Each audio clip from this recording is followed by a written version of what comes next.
Bonjour YouTube, ici Dargo pour une petite revue de presse de nos magazines sur jeux de société. Alors ce mois-ci, on est gâté. Donc l'habituel plateau, un nouveau venu, Ludoscope, c'est le numéro 1, le Mac des jeux de société. Et enfin, le dernier supplément Canard PC, jeux de société. On est vraiment gâté. Si ça vous intéresse de jeter un œil, eh bien c'est tout de suite après le générique.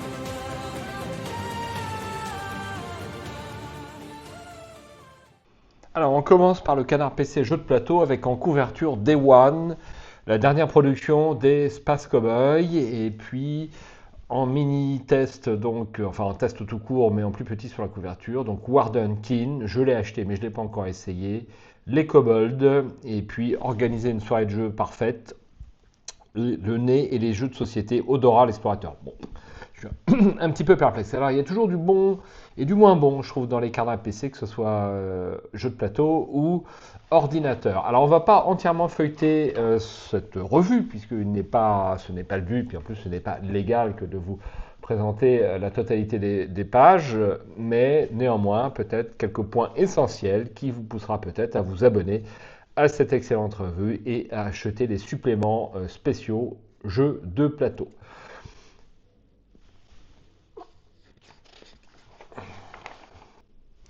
Alors, Day One, un petit mot sur Day One parce qu'il a fait le buzz. Je ne vais pas pouvoir beaucoup en parler parce que je ne l'ai pas acheté, donc je ne l'ai pas essayé. Donc si je me permets de donner un avis sur ce jeu de société, peut-être que ça va ouvrir une nouvelle polémique entre first player et puis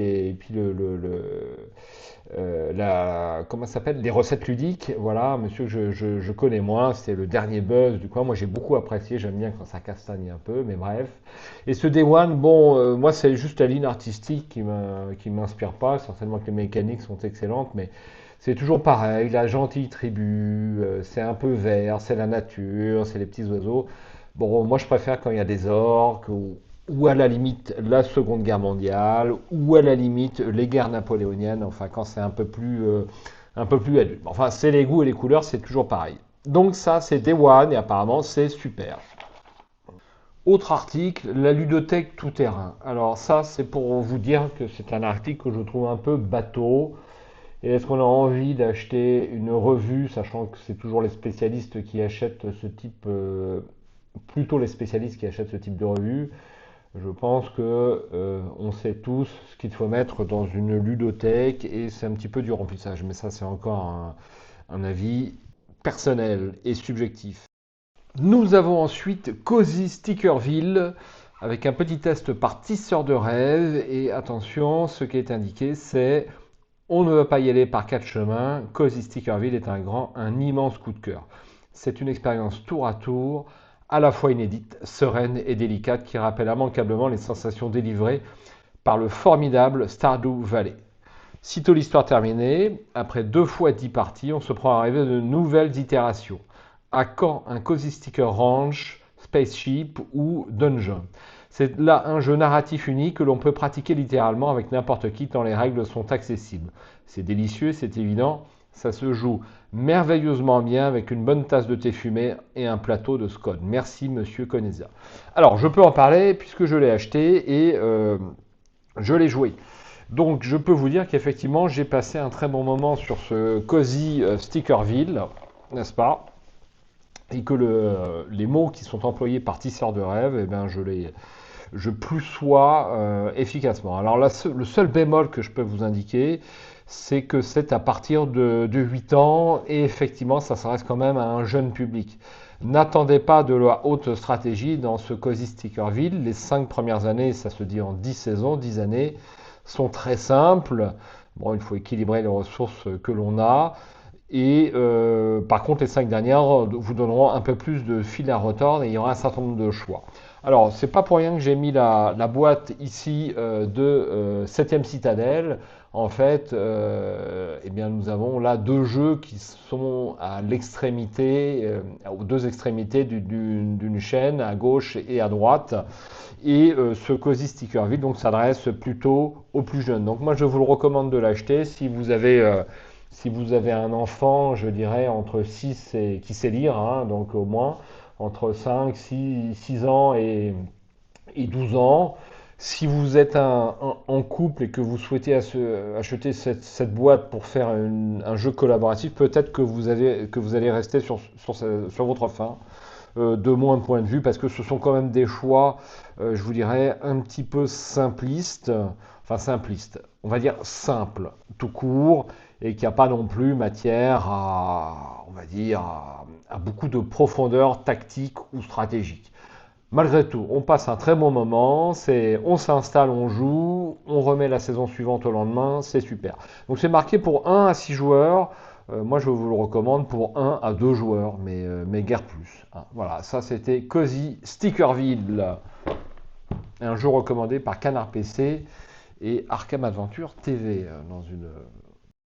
Et enfin, un dernier article pour ce Canard PC, c'est le portrait de Théo Rivière. Donc un auteur de jeu qui est maintenant assez bien connu, à la fois par ses productions, mais aussi par sa présence sur les réseaux sociaux, au passe-temps et ailleurs. Donc si ça vous intéresse, vous avez un article sur notre ami Barbu. Ensuite, le dernier numéro de Plateau, le magazine des jeux de société moderne, donc une revue qui est maintenant bien installée et appréciée, sérieuse, plutôt rigoureuse. On n'est pas toujours d'accord avec les tests, mais elle a le mérite d'exister depuis très longtemps. Et surtout, de nous donner une note sur les jeux de société. Donc là, je vous feuillette juste le début. Voici les différents intervenants. Donc merci à eux de nous offrir cette magnifique revue. Et puis vous avez la grille. Voilà, maintenant on donne plus de notes. On veut heurter personne. Donc si on veut heurter personne, on ne fait rien. Voilà, c'est comme ça en France. On ne pourra rien y faire. Donc moi j'apprécie qu'on me dise si c'est un bon jeu ou c'est quelque chose de dispensable, parce que malgré tout ce qu'on vous dit, il y a une grosse partie de la production qui est très dispensable et qu'il n'est pas utile d'acheter. Autre point intéressant dans cette revue, vous avez un goodies à chaque fois pour un jeu si vous avez le bonheur de le posséder. Donc là, il s'agit d'un goodies pour les traces de la bête du Gévaudan, donc un jeu qui vient de sortir. Donc voici ce que ça donne. Vous avez un personnage supplémentaire et moi je trouve ça super cool.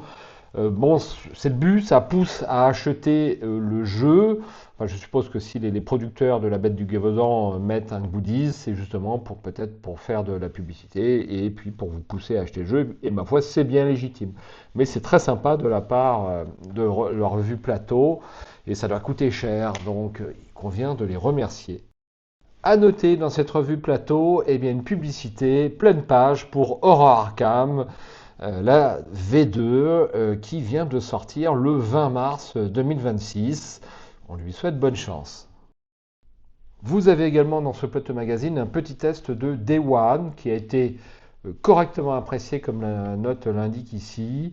Day One est parfaitement calibré pour un public connaisseur, même s'il n'offre pas une forte originalité dans son concept. Bon, ma foi, je suis plutôt d'accord avec ça.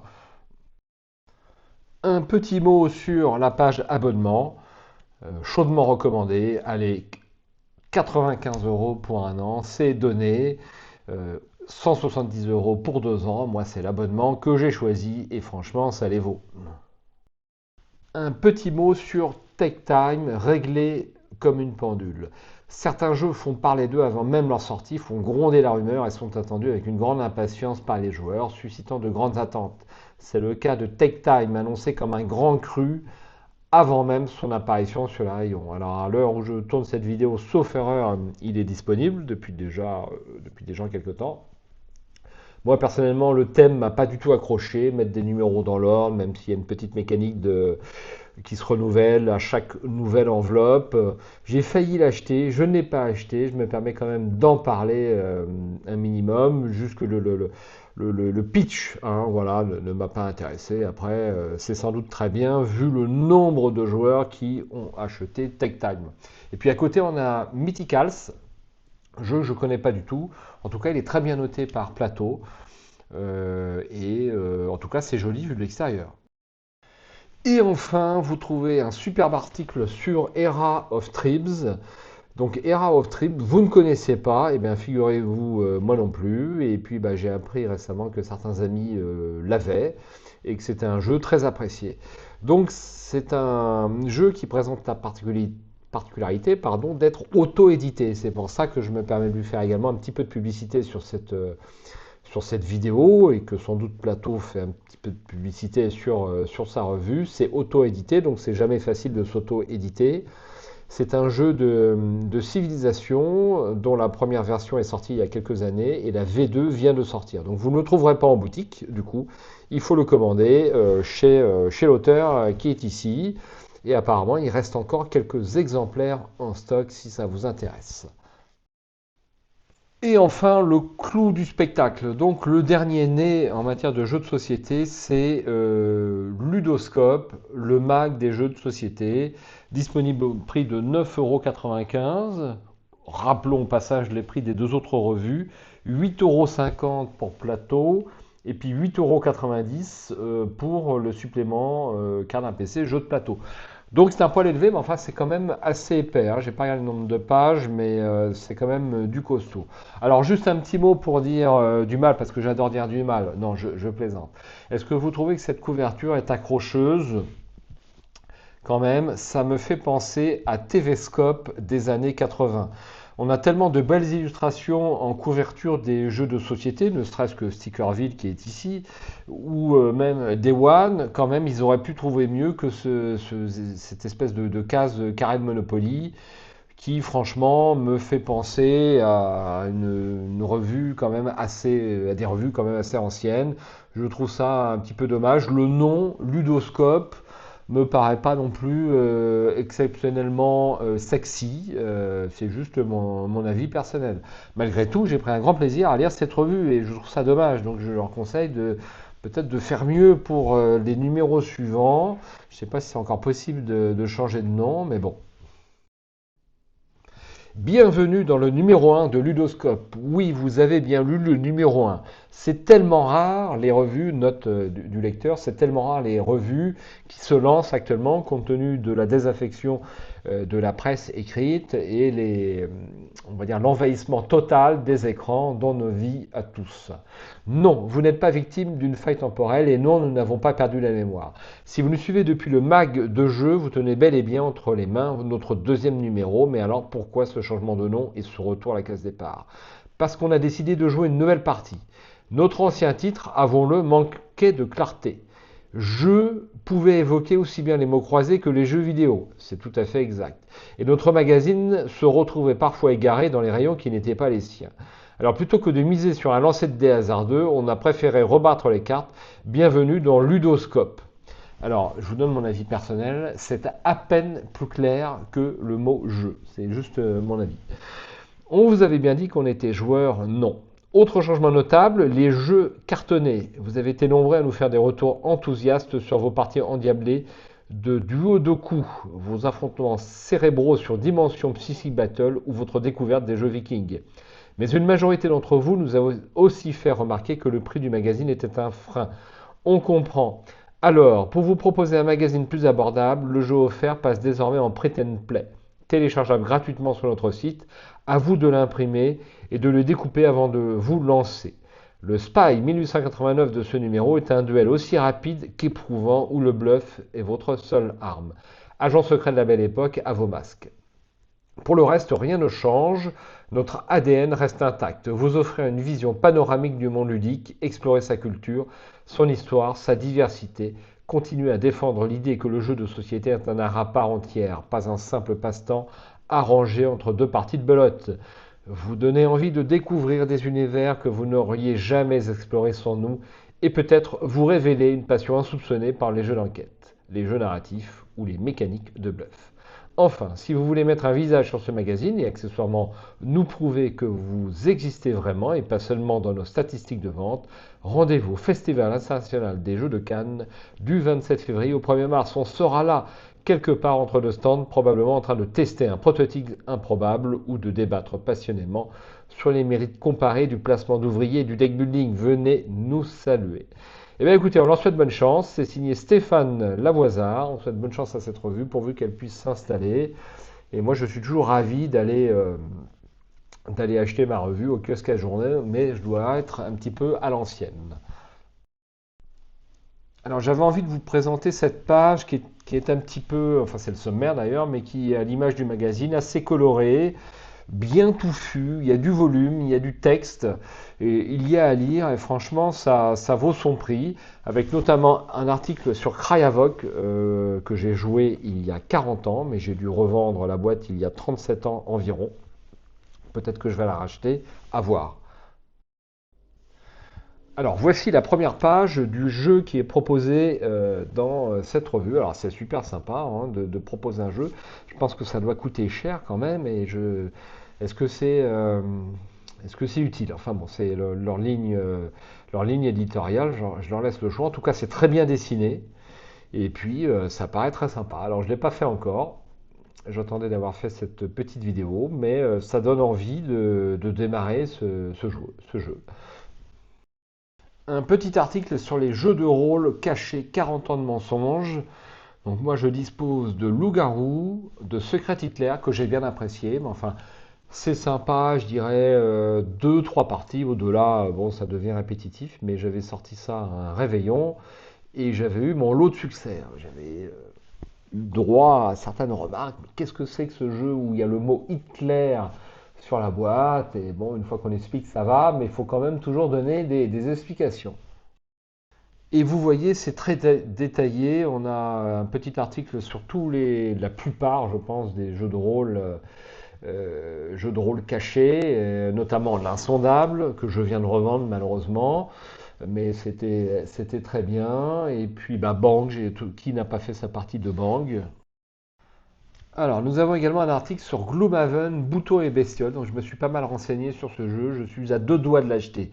Mais actuellement, je pèse de façon pendant des jours et des jours chacun de mes achats. Parce que je suis sûr que vous êtes comme moi. Vous avez dans le passé acheté beaucoup trop de choses qui terminent sur une étagère. Néanmoins, Gloomhaven m'a toujours intéressé. Ce qui m'a rebuté, bah, c'est toujours le côté mastoc de Gloomhaven ou de Frosthaven. Voilà, c'est un jeu qu'il faut pratiquer durant un an ou presque. Et ce Gloomhaven en solo, en petit casse-tête, m'a intéressé. Alors on le trouve sur Ocaseo à 10 euros si ça vous intéresse, plutôt que de l'acheter en neuf. Un article sur Cynthia Reberac, commissaire générale du FIGE. Orchestrer le plus grand rassemblement ludique, jongler avec des centaines d'exposants et transformer le palais des festivals en terrain de jeu géant. Le quotidien de Cynthia Reberac n'a rien d'une partie de cartes. Rencontre avec la chef d'orchestre du FIGE de Cannes. Si ça vous intéresse, eh bien je vous laisse lire. Et puis voilà, on arrive au bout de cette petite revue. Donc volontairement, je n'ai feuilleté que quelques pages. Je termine quand même avec le plaisir d'entendre bruisser les pages. Slave Spear, j'ai failli l'acheter, mais bon... Encore, il y a plein de jeux que j'ai failli acheter, mais au dernier moment, j'arrive à me retenir. Voilà, et ben, on est arrivé au bout de ces trois revues, donc je vous recommande de les acheter pour encourager la presse écrite qui en a bien besoin. Ciao, bonsoir.